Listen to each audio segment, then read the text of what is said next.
vida, tá bom? Então, abra sua Bíblia, mantenha ela aberta, o Paulo vai nos ajudar agora na leitura. Pode ser na NVT mesmo? Pode ser. 2 de 1 a 7. Mensagem à igreja de Éfeso. Escreva essa carta ao anjo da igreja em Éfeso. Essa é a mensagem daquele que segura na mão direita as 7 estrelas, daquele que anda entre os 7 candelabros de ouro. Sei de tudo que você faz. Vi o seu trabalho árduo e sua perseverança, e sei que não tolera os perversos. Examinou as pretensões dos que dizem apóstolos, mas não são, e descobriu que são mentirosos. Sofreu por meu nome com paciência, sem desistir. Contudo, tenho contra você uma queixa. Você abandonou o amor que tinha no princípio. Veja até onde você caiu. Arrependa-se e volte a praticar as obras que no início praticava. Do contrário, virei até você e tirarei o seu candelabro do seu lugar entre as igrejas. Mas há isto a seu favor. Você odeia as obras dos nicolaítas, como eu também odeio. Quem tem ouvidos para ouvir, ouça o que o Espírito diz às igrejas. Ao vitorioso darei o fruto da árvore da vida que está no paraíso de Deus. Amém. Fica com o texto aberto, então. Paulo, você quer ficar aqui ou você quer sentar ali? Então, tranquilo. Só não pode cochilar, que aí vai aparecer lá para a turma. Qualquer coisa você me dá um tranco aí, se tiver que parar.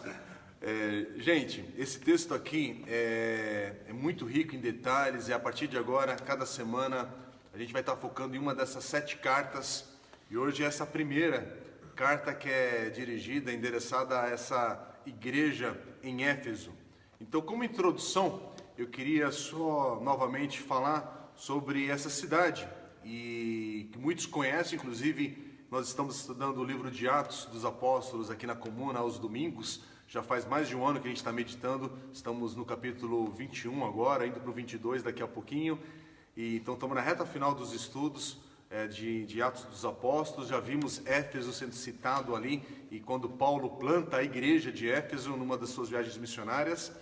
Mas Éfeso é essa primeira igreja que Jesus se dirige, fala aqui em Apocalipse. E ele fala primeiramente para essa igreja, porque ela vai ser a primeira que vai receber a mensagem quando for enviada ali da ilha de Patmos. E ele também fala a eles primeiramente porque Éfeso também é a mais influente das 7 cidades, e a igreja em Éfeso é a mais influente das 7 igrejas que são citadas aí nesse contexto da Ásia Menor. E quando Apocalipse foi escrito, só para você ter uma ideia, por volta do ano 96, Éfeso era a 4ª maior cidade do Império Romano. A maior era Roma, a 2ª maior era Alexandria, no norte da África, a 3ª era Antioquia, da Síria, e onde os discípulos de Jesus, aliás, foram pela primeira vez chamados de cristãos, que a gente também vê no livro de Atos, essa citação dessa cidade. E depois vem Éfeso. Éfeso tinha cerca de 225 mil habitantes naquele momento. Isso aqui são quem estuda a história da igreja que cita esses dados. E era um centro urbano, um grande centro urbano, um centro cosmopolitano. Para quem não entende a ideia de cosmopolita, a gente fala das grandes metrópoles, mas cosmopolita é uma dimensão de todas as nacionalidades passavam por essa região. Todas as línguas possíveis e imagináveis que você possa pensar aí, passavam por esse centro, grande centro comercial do mundo. E como, por exemplo, hoje você vê Nova York, Londres. Se você já teve a oportunidade de sair do Brasil, a gente pensa às vezes que São Paulo é uma cidade cosmopolita, mas nem tanto. Cosmopolita é uma dimensão absurda de influência na economia de um país, e assim é Éfeso.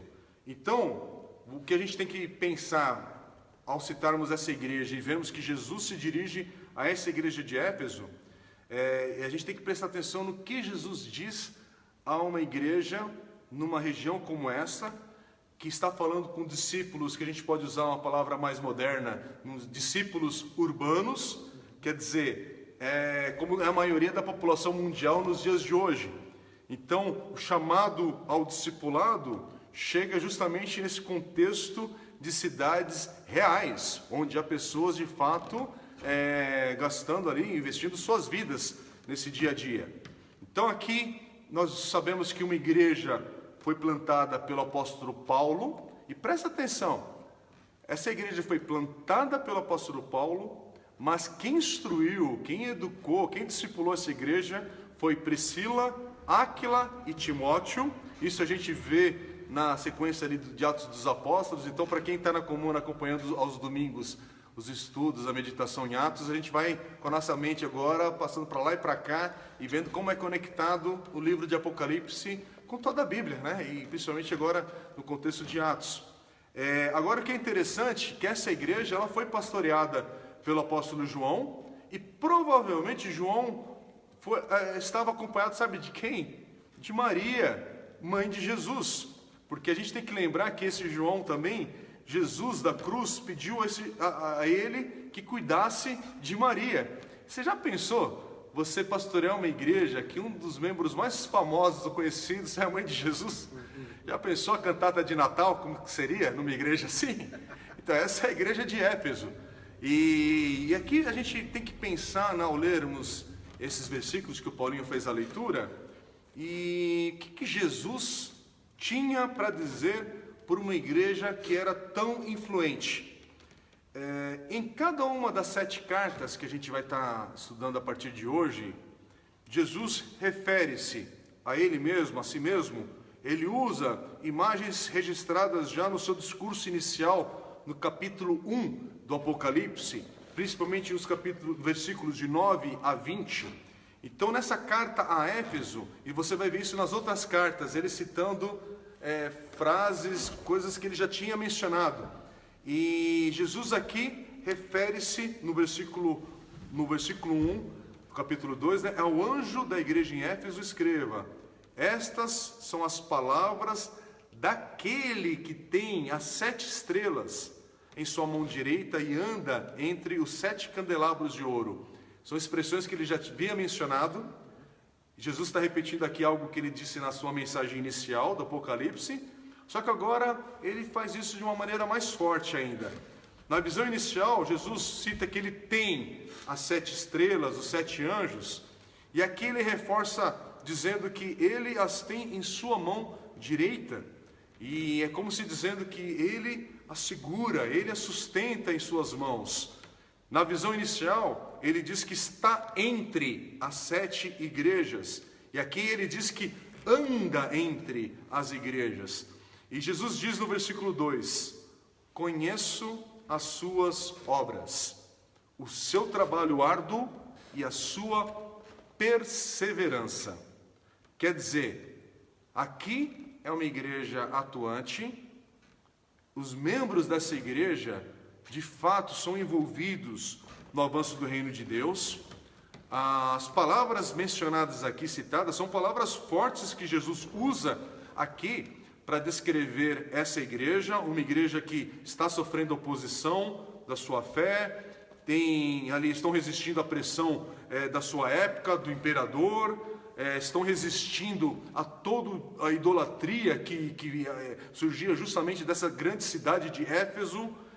Tudo ali ao redor tinha ídolos e templos onde diversos povos vinham para adorar nesses templos. Aqui é um grupo de irmãos que estão resistindo e aceitando as consequências desse contexto onde eles estão. Eles são pessoas que foram rejeitadas por suas famílias, por seus familiares, por amigos, talvez receberam o desprezo dos líderes da cidade. Já pensou? São irmãos que os seus negócios foram boicotados pela comunidade. É isso que está acontecendo, gente. Não é uma igreja que estava de brincadeira. Mas é interessante que Jesus continua dizendo: sei que você não pode tolerar homens maus, que pôs à prova os que dizem ser apóstolos, mas não são, e descobriu que eles eram impostores. E no versículo 3, você tem perseverado e suportado sofrimentos por causa do meu nome, e não tem desfalecido. Olha que declaração forte que Jesus está fazendo aqui. Quer dizer, esses discípulos de Éfeso são pessoas, irmãos, que são comprometidos com a pureza da vida e da doutrina. Não é gente que está brincando, não. Não é um grupo de irmãos, uma igreja que é indiferente ou está corrompida com as questões de moralidade, de ética. São pessoas que têm guardado a igreja contra as coisas e ideias impuras da sua época ali. Agora, tudo isso que Jesus diz aqui, nesse momento, nos leva a pensar, então, o que há de errado com essa igreja em Éfeso? E aí é o que Jesus diz, versículo 4. Contra você, porém, tenho isto: você abandonou o seu primeiro amor. Presta atenção. Aquele que segura os anjos em sua mão direita, aquele que caminha entre as igrejas, é aquele que conhece a condição real de suas almas, de suas vidas. É aquele que vê, por meio de tudo que está acontecendo ali, todas as atividades, é aquele que tem toda a paciência, aquele que consegue examinar de fato o coração dessas pessoas ali. É Jesus. Jesus é o Senhor, que Ele sonda de fato o coração do seu povo, da sua igreja. Uma igreja que tem uma ortodoxia assim, assado, mas Jesus vai mais profundo.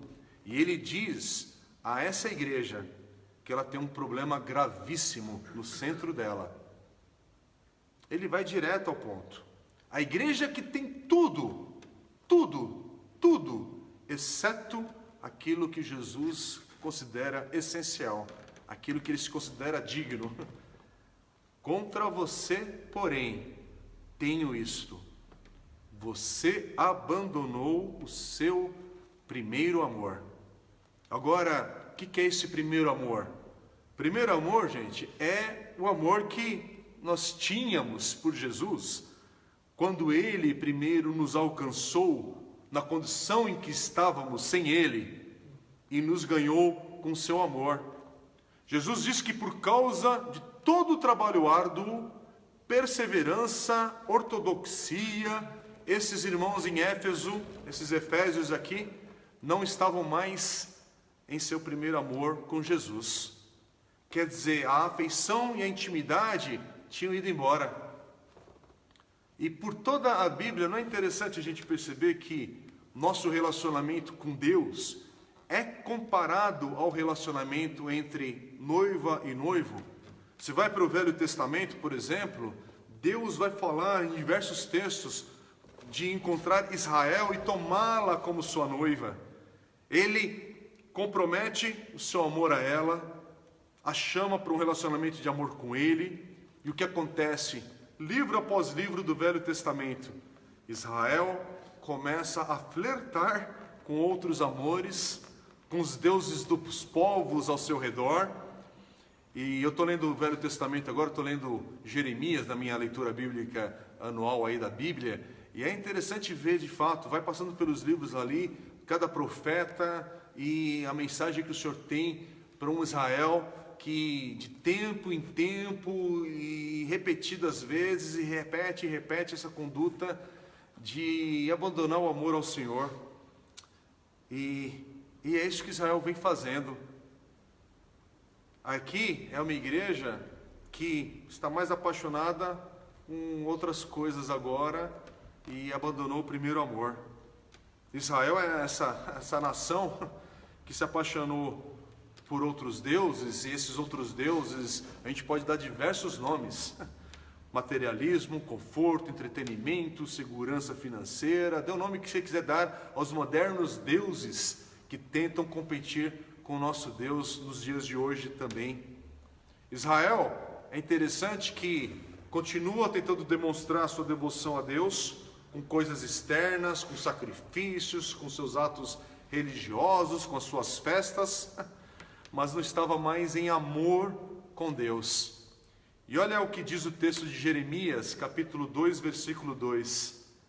Eu me lembro de sua fidelidade, quando você era jovem, como noiva, Você me amava e me seguia pelo deserto, por uma terra não semeada. E no versículo 5 diz assim: assim diz o Senhor, que falta seus antepassados encontraram em mim, para que me deixassem e se afastassem de mim. Quer dizer, você consegue perceber a dor de alguém que ama nessa pergunta?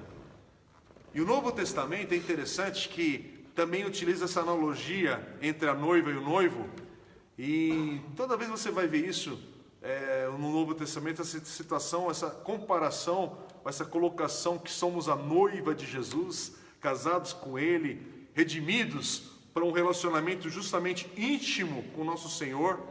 E todo o livro do Apocalipse vai desenvolver também esse revelar a noiva do Cordeiro. Olha o que diz Apocalipse capítulo 19, versículo 9. Escreva: felizes os convidados para o banquete do casamento do Cordeiro. E aí olha o que Paulo diz na sua segunda carta aos Coríntios, capítulo 11, versículos 2 a 3. Ele diz assim: o zelo que tenho por vocês é um zelo que vem de Deus. Eu os prometi a um único marido, Cristo, querendo apresentá-los a Ele como uma virgem pura. O que receio e quero evitar é que, assim como a serpente enganou Eva com astúcia, a mente de vocês seja corrompida e se desvie da sua sincera e pura devoção a Cristo. Quer dizer, isso que Paulo está falando em Coríntios, para a igreja ali em Corinto, é isso que ocorre na igreja em Éfeso, nesse texto que nós lemos hoje. A igreja mais influente da Ásia Menor, a igreja mais influente dessas 7 igrejas que são citadas em Apocalipse capítulo 2 e 3, eles caíram da sua devoção pura e simples, pura, para uma afeição e intimidade agora que eles estão fora desse amor. É o que Jesus está dizendo aqui para essa igreja: você abandonou o seu primeiro amor. Como é que está teu coração hoje com o teu amor a Deus? Às vezes eu vejo pessoas no contexto da igreja e fala com uma naturalidade que não está no primeiro amor, que queria voltar ao primeiro amor. Meu irmão, minha irmã, quando a gente fala isso sem lágrimas nos nossos olhos, isso me dá um pavor no coração, e eu quero usar a palavra pavor, de a gente não perceber o que a gente está verbalizando. Acomodadamente, sem tremer, sem chorar, sem lamentar pela nossa condição e pela nossa alma, a gente fala com frieza que não estamos no primeiro amor pelo nosso Senhor. E eu não sei, a gente sabe de diversas histórias de casais, ou quem é casado aqui, para casar, pelo menos a história da grande maioria, se casa por amor. Você casa porque apaixonou-se. E quando você se apaixona, você tem histórias para contar. Você tem histórias de como foi esse processo, os encontros, o frio na barriga desse encontro. Sou da época da cartinha ainda, mas aí hoje eu sou da época da mensagem, quando você mandava a mensagem e avisava que você só tem mais 10 do pacote para mandar e acabar. Estava no pager. Isso, é o pager, né? O pager vibrava com a mensagem lá que chegava. Gente, e eu trabalhei na Motorola, vou contar aqui uma história para vocês. Trabalhei na Motorola digitando algumas mensagens constrangedoras que iam para esses pagers aí. E eu acompanhei isso no bastidor, gente. Tem essa questão aí para confessar hoje e pedir perdão, né? E gente, a gente precisa lembrar o nosso coração de como a gente chegou de fato aos pés do nosso Senhor. Como é que é a tua história da tua conversão? Pensa um minuto. Como é que foi a história do teu quebrantamento aos pés do Senhor? E que você sabe que naquele momento, não é porque você nasceu num berço evangélico, num lar cristão, ou mesmo você que não passou por isso, não nasceu com os pais evangélicos, cristãos e etc. Mas você se lembra do dia do encontro com o nosso Senhor e Salvador Jesus Cristo. E eu estou falando essa frase completa assim, dando esse título ao Senhor, porque muita gente esquece que Ele é o nosso Senhor e Salvador Jesus Cristo. Como é que foi a tua história da tua salvação? de reconhecer o que Jesus fez, de onde Ele te tirou, de onde foi o encontro, qual é o momento, como é que estava o teu coração, como é que estava a angústia da tua alma sem Deus. Como é que a gente pode estar na igreja e não lembrar desse momento? Não, eu não estou falando do dia, da hora, da precisão, igual o Facebook faz hoje com a gente, né? A gente acorda, quem tem conta no Face, você clica lá e vem a lembrança de 3, 4, 5 anos atrás e marca ali aquela data. Não, não, tudo bem, você não precisa ter essa precisão matemática precisa, mas você tem uma história. Inclusive tem gente que, eu já ouvi muito sobre isso, mas você não tem a data específica, mas você tem histórias de um momento que Deus foi algo especial. Algo que Deus te chamou, algo que Deus falou, algo que Deus quebrantou de fato o teu coração e a tua vida. Como é que você esquece disso? Como é que eu também esqueço desses momentos, muitas vezes na minha vida? E agora, esse é o momento que Jesus fala para essa igreja em Éfeso. E quando ele está falando para essa igreja em Éfeso, lembre-se que essas igrejas que são citadas em Éfeso, nós conseguimos encontrar o referencial delas hoje, no nosso contexto de vida. Aliás, nós conseguimos ver essas igrejas na história da igreja em cada geração. Então, no dia de hoje, para que igreja Jesus está falando isso? Você abandonou o seu primeiro amor. E se isso tem a ver comigo e com você, o que a gente faz agora? E louvado seja Deus que Jesus traz a resposta. Jesus diz a essa igreja em Éfeso no versículo 5: lembre-se de onde caiu, arrependa-se e pratique as obras que praticava no princípio. Se não se arrepender, virei a você e tirarei o seu candelabro do lugar dele. Quer dizer, Jesus nos exorta a fazer 3 coisas. Primeiro, lembre-se. Quer dizer, reconheça a sua condição. Reconheça a nossa condição hoje.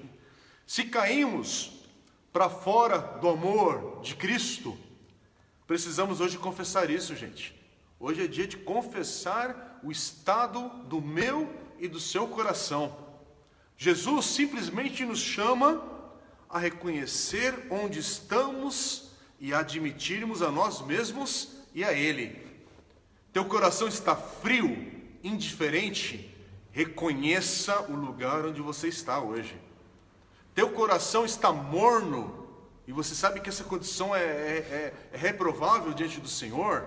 Reconheça como você está hoje. É interessante que Jesus, nesse momento, ele não fala que você tem que fazer nada em termos, agora então apresenta a oferta e faz isso e faz não sei o... Não. Está pedindo para lembrar-se, reconhecer o estado da sua vida, do teu coração. Então, hoje, como está o teu coração diante do Senhor? Segundo lugar, primeiro, lembre-se. E segundo lugar, então agora é a hora, ele fala, arrependa-se. Arrependa-se. E a ideia dessa palavra aqui é para a gente, de fato, dar uma meia volta, voltarmos. É para a gente fazer um movimento radical na nossa caminhada de vida. É para a gente mudar a nossa postura. Arrependimento é isso. É mudar com vigor. Não é só simplesmente, você me convenceu. Não. É mudar com energia, com vigor. É o foco que você tem que voltar para o Senhor Jesus de uma maneira vigorosa, não morna, não apática, não fria e não se conformar com essa situação. Então, primeiro, lembre-se, mas em segundo lugar, arrependa-se, confesse que você tem estado apaixonado com outros senhores, confesse que o trabalho virou um ídolo na sua vida, confesse que talvez o ganho financeiro, o ganho com coisas materiais da vida, objetivos que são palpáveis e virou tudo na tua vida. satisfação com os prazeres deste mundo, outros objetivos na vida têm se tornado mais importantes do que simplesmente amar a Jesus. Sim, gente, a gente pode ter um monte de objetivo na vida, a gente pode ter sonhos, não é sobre isso que Jesus está falando. Não inverta aqui a questão. Nós temos um monte de coisa que a gente sonha na vida, mas Jesus está na condução desses sonhos. Jesus continua sendo Senhor de tudo isso. E é esse que é o problema. É você estar com a vida correndo, correndo, correndo, e o amor a Deus, a Jesus, esfriando, esfriando e esfriando. E aí, em terceiro lugar, olha o que Jesus fala para nós fazermos. Refaça. Refaça. O que quer dizer refaça? Refazer? Recomece. Volte a praticar. E Jesus fala com todas as letras.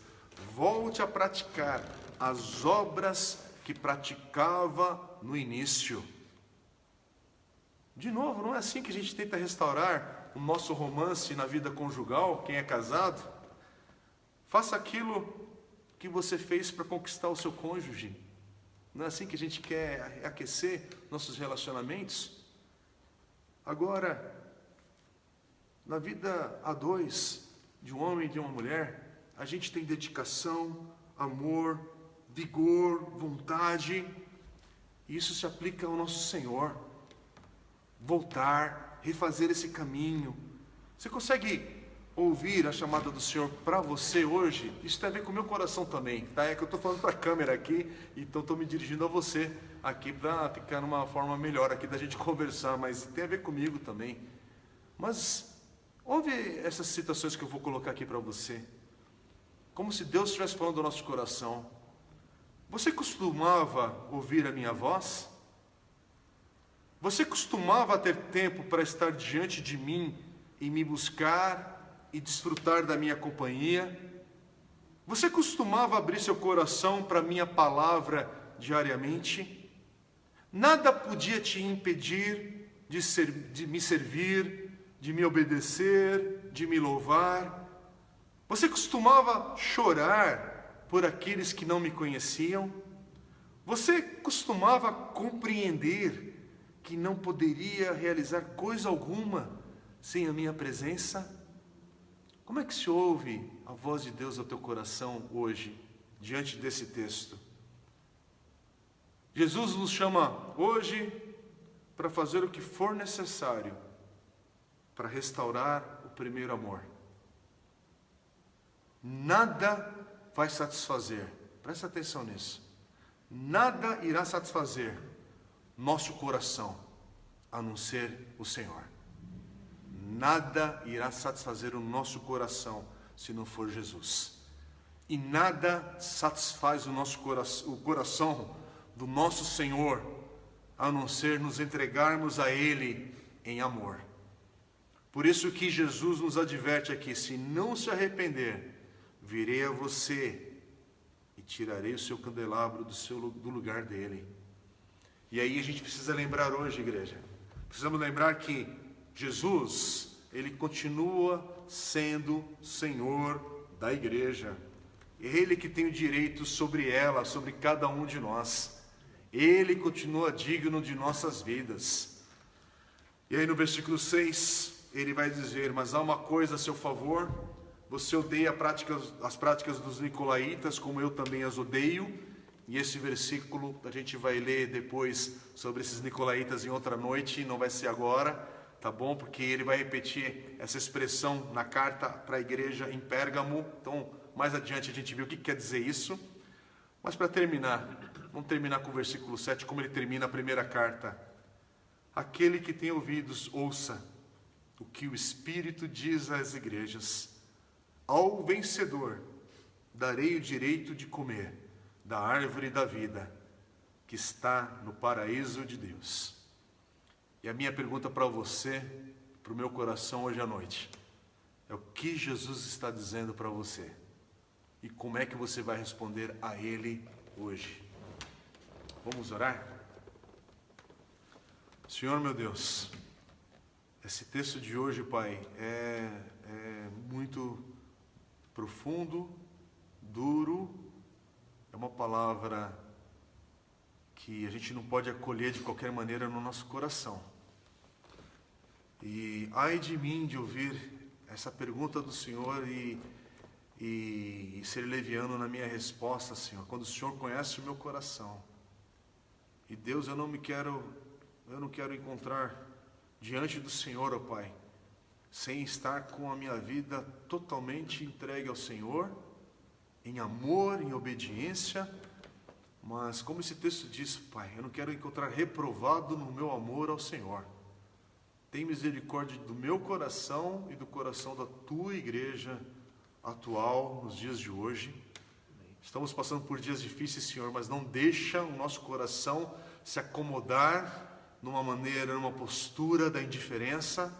Não deixa o nosso coração, como Teu povo, se acomodar numa postura que não nos custa absolutamente nada te servir, te apresentar ofertas ao Senhor, não na questão financeira, Pai, mas ofertas que é a nossa vida. Ai de nós, como Davi fez e falou, Pai, apresentar algo que não nos custe nada. Não, Pai, nós não podemos comprar o Teu amor, a Tua salvação, não é nesse sentido, mas, Senhor, tem misericórdia para a nossa dedicação ao Senhor não ser apática, tem misericórdia para a nossa devoção ao Senhor ser algo feito de uma maneira relaxada. Tem misericórdia quando no nosso coração, Pai, damos espaço e lugar para outros deuses e senhores. Tem misericórdia, Pai, quando de fato nós não estamos no primeiro amor com o Senhor, Deus. Senhor, aquece o nosso coração nessa noite, corrige nossa vida hoje naquilo que tem que ser corrigido, corrige a nossa igreja, Pai, a começar da nossa igreja aqui local, da nossa comunidade, mas das igrejas que estão espalhadas nesse mundo. Esse tem sido um momento, Pai, que o Senhor nos chama a revermos a nossa caminhada como Tua igreja, Pai.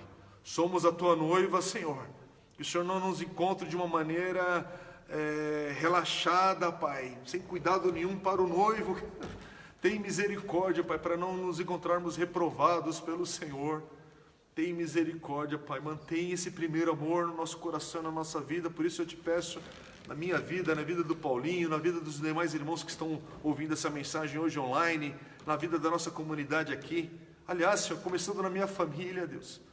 Tem misericórdia, Senhor, para que estejamos vivendo o primeiro amor e não nos satisfazemos com mais nada, Pai, a não ser estarmos de fato apaixonados e entregues pelo Senhor. E é por isso que eu peço ao Senhor, nessa noite, que o Senhor nos revista de uma experiência nova do Teu poder, da Tua glória.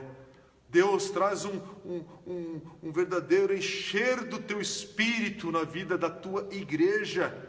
Não é da comuna, é da Tua igreja, Senhor, do Teu povo. Faz essa geração experimentar um avivamento que venha do Senhor, que venha do alto, Pai, e que a gente não se satisfaça com um evangelho morno e apático, calculista demais. Senhor, ajude-nos a andarmos na fé, na esperança e cheios do Teu amor, porque esse mundo necessita de Cristo, Pai. Esse mundo está precisando de salvação no dia de hoje. Tantas vidas morrendo, perecendo, tanta desgraça alcançando aqueles que não são do Senhor.